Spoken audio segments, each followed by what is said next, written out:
Hello दोस्तों, Raghav voice channel पर आप सभी लोगों का स्वागत और हार्दिक अभिनंदन है। मैं आप लोगों के सामने एक बुक समरी लेकर आया हूं जिसका शीर्षक है mind management not time management, जिसके लेखक डेविड कार्डवी है। जीवन की बहुत सी समस्याओं का जवाब आपके अपने दिमाग के मैनेजमेंट में है। डेविड कार्डवी के mind management not time management में आपकी एफिशिएंसी से संबंधित कई जवाब हैं। डेविड कार्डवी की किताब mind management not time management के इस शानदार समरी को पढ़ने से अब तक बंद दरवाजों को खोलने में मदद मिल सकती है। आज हम mind management not time management किताब के बारे में बात करने जा रहे हैं, जिसे डेविड कार्डवी ने लिखा है। इस किताब की शुरुआत एक एनिमेटेड कहानी के साथ करते हैं ताकि आपको ये समझ आए कि यह किताब और यह समरी आपकी कितनी मदद कर सकती है।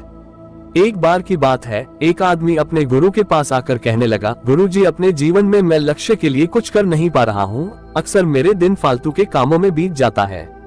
इस परेशानी को ठीक करने में कृपया मेरी मदद करें। गुरुजी ने उस आदमी को एक दूसरे संत का पता दिया और बोले, वहाँ जाओ, उनके साथ कुछ दिन बिताओ, तुम्हें इसका जवाब अपने आप मिल जाएगा। गुरु के कहने पर आदमी दूसरे संत के पास रहने चला गया। संत से जाकर कहा, मुझे गुरुजी ने आपके साथ रहने और कुछ दिन आपकी दिनचर्या को देखकर सीखने के लिए भेजा है। संत सहमत हो गए और दोनों साथ रहने लगे। आदमी ने देखा कि साधु का जीवन आम लोगों की ही तरह था। वो कोई विशेष काम नहीं करते थे। सिर्फ एक चीज ऐसी थी जिससे आदमी को हैरानी हुई कि संत हर रात सोने से पहले बर्तन को धोया करते थे और सुबह उठने के बाद भी ऐसा ही करते थे। कुछ दिनों तक ऐसा ही चलता रहा। एक दिन आदमी से रहा नहीं गया और उसने इसके बारे में संत से पूछा। संत ने जवाब दिया, मैं ऐसा इसलिए करता हूँ ताकि बर्तन गंदे न रहे और क्योंकि रात को भी इन पर धूल जमने की आशंका होती है, इसलिए फिर इन्हें सुबह साफ करता हूँ। इसलिए मैं एक स्वस्थ जीवन को जी रहा हूँ। तुम्हारी परेशानी भी कुछ ऐसी ही है। तुमने अपने दिमाग में कई अलग अलग तरह के फालतू विचारों को भर रखा है, इसलिए तुम्हारे लक्ष्य के बारे में सोचने और उस पर ध्यान देने का समय नहीं बचता। इसे ठीक करने के लिए तुम अपने दिमाग के फालतू विचारों को हर रात सोने से पहले ध्यान करके साफ किया करो और सुबह उठने के बाद ध्यान किया करो, ताकि अपने विचारों के बारे में जागरूक हो सको और सिर्फ लक्ष्य प्राप्ति में सहायता करने वाले विचारों को ही प्राथमिकता दे सको। इसी तरह संत ने कई तरीके बताए जिनका इस्तेमाल अपनी जिंदगी में करके आप उस आदमी की तरह अपने दिमाग को मैनेज करते हुए अपने समय को प्रोडक्टिव कामों को करने में लगा सकते हैं। इस बुक समरी में हम उन्हीं तरीकों के बारे में जानने वाले हैं। आपके पास समय है, लेकिन क्या आपके पास एनर्जी है? आपने अपना समय बचाने के लिए वह सब कुछ किया होगा जो आप कर सकते हैं। हो सकता है इसके लिए आपने हर एक टाइम मैनेजमेंट टेक्निक का इस्तेमाल भी किया होगा। लेकिन क्या आपने कभी ध्यान दिया है कि जितना ज्यादा समय आप बचाते हैं, उतना ही कम समय आपके पास होता है। आप जितना ज्यादा ओवरवेल्म्ड, स्ट्रेस्ड और थका हुआ महसूस करते हैं, टाइम मैनेजमेंट करना उतना ही ज्यादा मुश्किल हो जाता है। अपना रूटीन छोड़ दें। अपनी प्रोडक्टिविटी को बढ़ाने के लिए लॉन्च पैड के रूप में अपने छिपे हुए पैटर्न का इस्तेमाल करें। सिर्फ 5 मिनट में वह करें जो आपको करने में पूरा दिन लगता था। अपने बेकार के टैलेंट को अपनी सबसे अच्छी सोच के साथ सबके सामने आने दें। टेक्नोलॉजी की पूरी पावर का इस्तेमाल करें जिसमें कोई भी डिस्ट्रैक्शन नहीं है। एक अनक्लियर लेकिन सस्ता गैजेट्स आपकी महान शक्तियों के लिए शॉर्टकट हो सकता है, इसलिए तब भी चलते रहे जब कुछ गड़बड़ी आती है। अपने अगले बड़े आइडियाज को ढूंढने के लिए अनप्रेडिक्टेबल चीजें करें। किताब को अच्छे से समझने के लिए हम इस किताब को 6 अध्यायों में अलग अलग डिस्कस करने जा रहे हैं। तो चलिए शुरू करते हैं। दिमाग का प्रबंधन, mind management. Productivity time management की तुलना में माइंड मैनेजमेंट के बारे में ज्यादा है।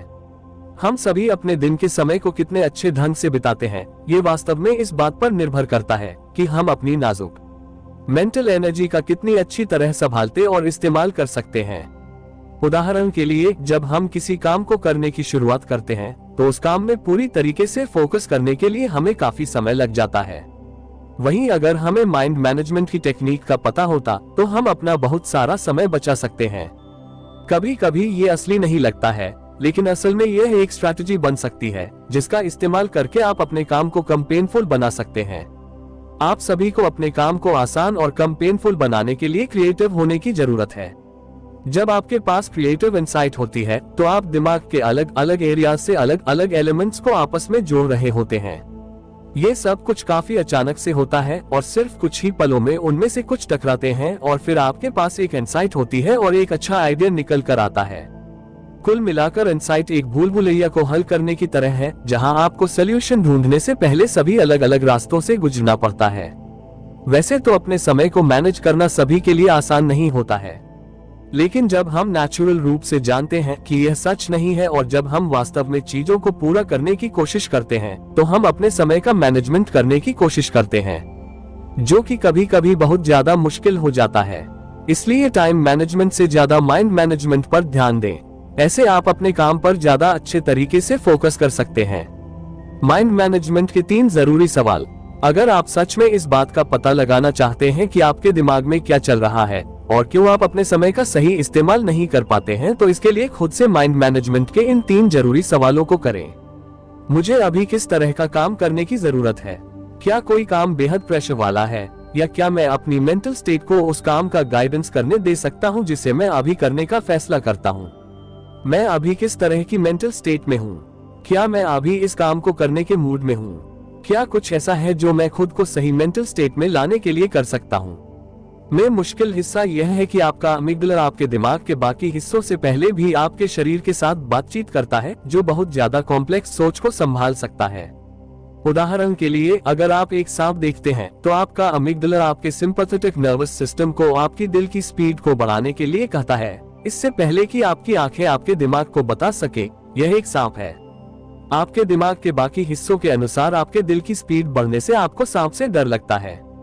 आपका अमिगडाला हमेशा चाहता है कि आप सेफ रास्ता लें और यह आपकी क्रिएटिविटी को दबा सकता है, इसलिए इसकी पावर से सावधान रहे। रिस्टोरेटिव चीजें प्रोडक्टिव हैं। आपके प्रीफ्रंटल कॉर्टेक्स और अमिगडाला के बीच इस लड़ाई को देखते हुए और इस फैक्ट को देखते हुए कि आपका प्रीफ्रंटल कॉर्टेक्स इतनी आसानी से थका हुआ है, यह कोई हैरानी की बात नहीं होनी चाहिए कि दिमाग का इफेक्टिव ढंग से इस्तेमाल करने के लिए आराम जरूरी है। अगर आपको लगता है कि आप हर रात सोने तक काम करके ज्यादा काम कर रहे हैं, तो आप शायद सही नहीं हैं। आप शायद अपने प्रीफ्रंटल कॉर्टेक्स को कम कर रहे हैं और स्ट्रैटेजिक रूप से सोचने के बजाय रिएक्शनरी, फियर ड्रिवन समय को काम के साथ भर रहे हैं। डरने और फिजूल में सोचने की बजाय रिस्टोरेटिव एक्टिविटीज जैसे एक्सरसाइज करना, सोना और अपने चाहने वालों के साथ समय बिताने जैसा काम करें। इससे आप अपने दिमाग को इकट्ठा कर सकते हैं। अब बस इन बातों का ध्यान रखते हुए अपने माइंड को मैनेज करने पर ध्यान दें और इसके साथ ही अपने जीवन को ज्यादा प्रोडक्टिव बनाने की शुरुआत करें। माइंड मैनेजमेंट का इस्तेमाल। पिछले अध्याय में बताई गई बातों को ध्यान में रखते हुए अब इन टिप्स का इस्तेमाल अपने दिमाग को इफेक्टिव ढंग से मैनेज करने के लिए करें। मेडिटेट करें। माइंडफुलनेस मेडिटेशन का अभ्यास करके आप अपने वर्तमान परिवेश एनवायरनमेंट से अवेयर हो सकते हैं। आप अपने करंट एनवायरनमेंट में उत्तेजनाओं को बेहतर ढंग से प्रोसेस करने के लिए न्यूरल पाथवेज को तलाशते हैं, जिससे आप ज्यादा शांत और इंटेंशनल होते हैं। अगर आपको वास्तव में लगता है कि आप मेडिटेशन नहीं कर सकते हैं, तो 2 से 10 मिनट तक ध्यान करने से शुरू करें। अगर आप 2 मिनट के लिए भी ध्यान नहीं कर सकते हैं, तो आपके पास बहुत बिजी होने की तुलना में बड़ी समस्याएं आ सकती हैं। इसलिए रोजाना मेडिटेशन करने की आदत डालें। प्लान बनाने के लिए समय निकालें। प्लान बनाने के 2 फायदे हैं। एक, आप इसे तब कर सकते हैं जब प्लान बनाने के लिए आपकी मेंटल एनर्जी ज्यादा हो, ताकि आप बेहतर प्लान बनाएं, और 2, यह आपके कीमती प्रीफ्रंटल कॉर्टेक्स को दूसरी एक्टिविटीज को करने के लिए फ्री करता है, क्योंकि प्लानिंग और प्रायोरिटाइजिंग पहले ही की जा चुकी है। इसके बाद अपने पूरे वीक को रिव्यू करें, जिससे आप आने वाले वीक के लिए सही प्लान तैयार कर सकते हैं। इसके साथ ही अपने आने वाले कामों को करने के लिए एक टू डू लिस्ट बनाएं। अपने आप को शुरू करने से बचें। बस एक काम शुरू करना बहुत मुश्किल हो सकता है। एक क्लियर गोल के बिना आपका दिमाग आपको शुरू करने में इंस्पायर करने के लिए ज्यादा डोपामिन को प्रोड्यूस नहीं करेगा। आप एक क्लियर गोल की पहचान करने के लिए बिना रुके 10 मिनट के लिए किसी एक चीज पर काम करें। ऐसा करके आप पता लगा सकते हैं कि आप असल में क्या हासिल करना चाहते हैं। और एक बार जब आप वास्तव में अपने काम को करने में 10 मिनट लेते हैं, तो उस पर काम जारी रखना आसान हो जाता है। समय और बेवकूफ छोटा कुत्ता। ऐसा नहीं है कि प्रोडक्टिविटी के लिए समय इररिलेवेंट है। लोग अक्सर प्लान के साथ शुरू नहीं करते हैं, और जब उन्हें पता चलता है कि उनका समय कहाँ जाता है, तब बहुत देर हो जाती है। समय को समझना और हम इसका इस्तेमाल कैसे करते हैं, सिग्निफिकेंट कंट्रीब्यूशन देने वाले जीवन के लिए जरूरी होता है। लेखक कार्डवी किताब में अपने समय को ट्रैक करने का सुझाव देते हैं। काम में लगने वाले समय का अंदाजा लगाने में 1 साल की प्रैक्टिस आपके समय को हमेशा के लिए देखने के तरीके को बदल देती है। जिसके बाद आपको बेहतर परिणाम मिल सकते हैं। सुनने में ये काफी अजीब लगता है, लेकिन ऐसा करना संभव होता है। कुछ हद तक कंसिस्टेंट और क्लियर प्रोग्रेस को हासिल करने के लिए अपने समय का इस्तेमाल सही तरीके से करने पर ध्यान दें।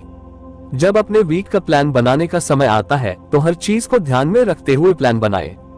इसके साथ ही क्लियर गोल तय करें, क्योंकि जो काम करने में और जिनके परिणाम अच्छे नहीं होते हैं, हम उन्हें करना भी पसंद नहीं करते हैं। इसलिए इस बात का ध्यान रखें कि आप कैसे गोल बनाते हैं।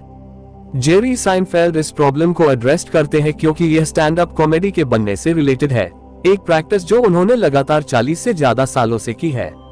एग्जीक्यूटिव के समय का इस्तेमाल करके ताकत बनाते हैं, जैसा कि ड्रकर ने बताया है, जिसके जरिए से मीटिंग्स और एक्टिविटीज को अप्लाई किया जाता है जो आसानी से एक स्ट्रक्चर के अंदर फिट नहीं होते हैं। किसी ऐसे इंसान के लिए जो एक बढ़ती हुई ऑर्गेनाइजेशन के अंदर काम करता है, जिसके लिए हाई लेवल के कोऑर्डिनेशन और क्लैरिटी की कमी होती है, उन्हें बार बार मीटिंग करने की जरूरत पड़ जाती है और अक्सर एक शेड्यूल पर कंट्रोल बनाए रखना संभव नहीं होता है। आप इसका एहसास खुद कर सकते हैं। आपने खुद को अलग अलग मेंटल स्टेट्स में एक ही समय में पाया होगा, जिसके बाद आप भटक जाते हैं और आप ये तय नहीं कर पाते हैं कि आपको क्या करना चाहिए। प्रोक्रेस्टिनेशन वास्तव में एक प्रोजेक्ट को पूरा करने में फेलियर से पैदा होता है, जो आसान कदम दूर कर सकते हैं, लेकिन ये बचपन से जुड़े गहरे डर से भी आ सकता है। मेंटल हेल्थ के बिना मेंटल स्टेट्स का मैनेजमेंट नहीं किया जा सकता है। हम इंसान अक्सर काफी बुरे काम करते हैं और अच्छे इरादों के साथ भी हमारे जीवन को हमारी अपनी इम्परफेक्शंस और हमारे साथ बातचीत करने वाले दूसरे इनकम्प्लीट इंसानों के कामों से गंदा बना दिया जाता है। अपने पास्ट की परेशानियों से जूझते हुए हमारे दिमाग के प्यार, हमारे कॉलीग, स्पाउसेस, बॉसेस, बच्चों और दोस्तों की जरूरतों और डिमांड को रेडी करना किसी भी प्रोडक्टिविटी सिस्टम की नाजुक सोफिस्टिकेटेड ब्यूटी के लिए एक अर्थक्वेक की तरह है, जिससे बचने के लिए आपको लेखक के तरीकों का इस्तेमाल करने की जरूरत है।